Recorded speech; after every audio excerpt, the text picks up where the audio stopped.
Good morning, gentle beings. I'm glad you made it in. First, some administration.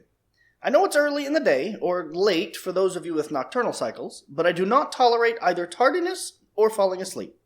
If you will note, I have found that Tri-V displays tend to be unreliable when discussing this subject, so with permission of campus services, we have gone somewhat old school in this lecture series. Thus, those who were late or fall asleep will find that I both have an abundance of chalk and good aim. This is your first warning. The second will be delivered ballistically. So let's turn to our notes. Please pass these around. Take one set and give the stack to the gentle being next to you. Yes, they are physical. Yes, you will have to actually write stuff down. And no, I don't care that you think I'm weird. I have tenure. I'm supposed to be. So in the course notes, it tells you to bring a suitable writing implement. Who didn't read the course notes and didn't bring a pen? Now, who read them and forgot to bring a pen anyway? And finally, whose pen doesn't work?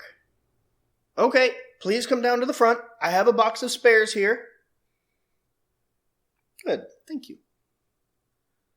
Now, whose pen still doesn't work? Yes, you may have another. I will always have a box of pens at the front should any of you forget. Please do not rely on this, as I have been known to forget to bring it. Please read the front page of your handouts in full. Yes, this is an indemnity policy. You may ask why a XenoTheology course needs one. Since I began this course, I have had 2 full faculty inquisitions, 3 personal injury lawsuits from students' families, and an Article 4 condemnation with the Risnidi League for invoking the wrath of an angry god, which is apparently still an offense there. Nowadays, I make sure to cut these off at the pass with the attached document. You will be pleased to note that the League's Hierophant Executor team, who were sent to formally remonstrate with me and then return with various of my body parts, was sadly lost at an unexpected encounter between their landing shuttle engine intakes and a swarm of pyrobees that had been swept up into the atmosphere by a tornado. Please sign the attached document. Yes, you may have another pen. What is that?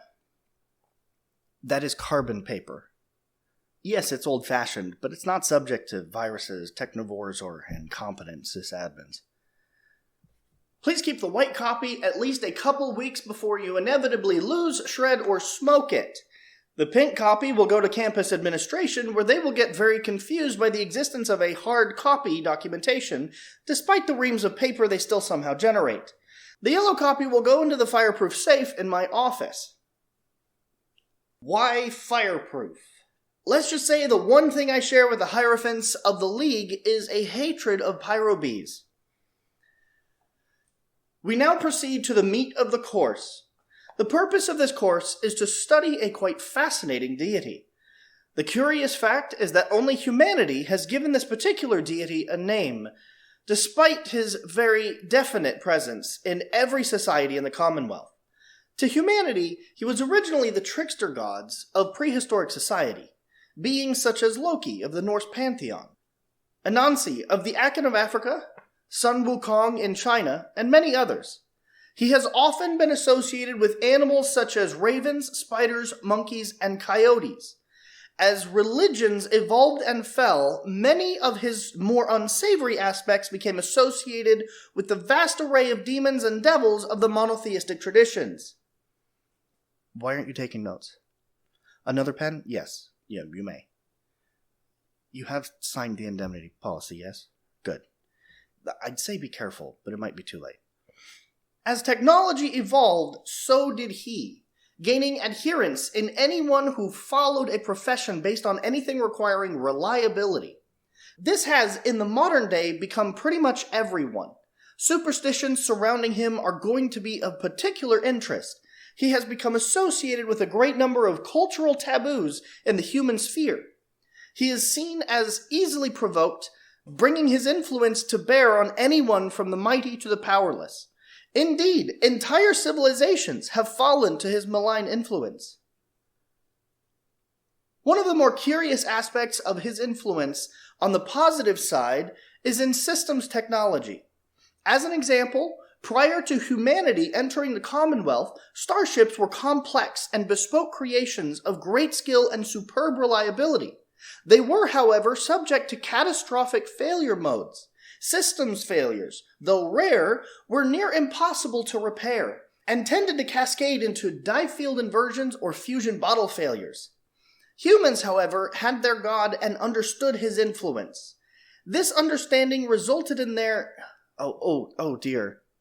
Could you pick up the gentle being, please? His pen is where? And that's bad, is it? Ah, yes. I can see the oozing. If you could please take him to the infirmary. Please pass me his indemnity before you go. Yes. No, he keeps the white one. He also keeps that. It's definitely not mine. It has scales. I'm pretty sure it's supposed to be attached to him. Thank you. Now, where was I? Ah, yes. This understanding resulted in humanity creating craft of far less than perfect reliability, but with easily replaceable parts. This meant that while minor failures were common, they almost never cascaded into major failures. Even if they did, the human preparedness also came up with the concept of a lifeboat, meaning that if their multiply redundant and easily maintainable ships were to fail, there would be both enough time to escape and something to escape in. To return to my earlier point, humans have, however, decided that there are many ways in which his influence may be invoked. And these have changed into powerful taboos that pervade their society in many fascinating and occasionally highly specific ways.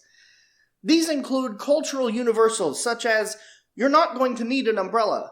The professional, never say good luck or Macbeth to a human actor, or I hope we have a quiet shift to an emergency responder. The massively influential, such as, of course, it's a sensor glitch. The gray hordes have not been seen in this sector for 2 generations. And the highly specific, including, you never get pyrobees at this altitude. These can all be summarized in the utterly forbidden, under all circumstances, what could possibly go wrong.